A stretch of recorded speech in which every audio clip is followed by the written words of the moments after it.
Welcome to டுடேபிள்.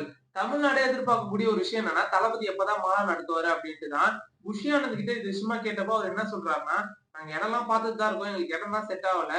36 பேர் கொண்ட குழு அமைச்சிருக்கோம். அவங்க பார்த்துட்டு சொல்லுவாங்க. செட் ஆனதுன்னு நாங்க சொல்றோம் அப்படின்னு சொல்றாங்க.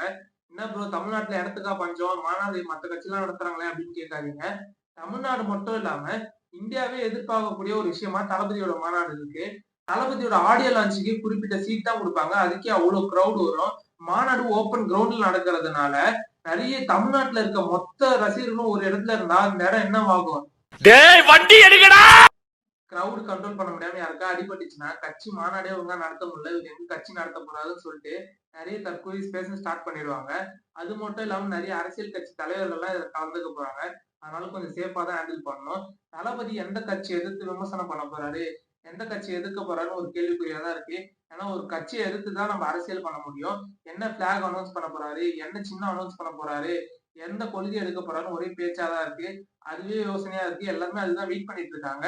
அது மட்டும் இல்லாம எல்லாருமே பேசக்கூடிய ஒரு விஷயமா இருந்ததுன்னா, சீமான் கூட கூட்டணி வைப்பாரா மாட்டாரா அப்படின்றது தான். அது மாநாட்டுல சொல்றது கொஞ்சம் டவுட் தான். எலெக்ஷன் கிட்ட வரும்போது தான் எல்லா கட்சியும் கூட்டணி அனௌன்ஸ் பண்ணுவாங்க. எல்லாமே ஒரே நாள்ல சொல்ல மாட்டாங்க. வெயிட் பண்ணி தான் பார்க்கணும். மாநாடுக்கு யாரெல்லாம் போற ஐடியால இருக்கீங்க கமெண்ட் பண்ணுங்க. சேனலை சப்ஸ்கிரைப் பண்ணிட்டு பெல் ஐக்கானே கிளிக் பண்ணிட்டு போங்க. பாய்.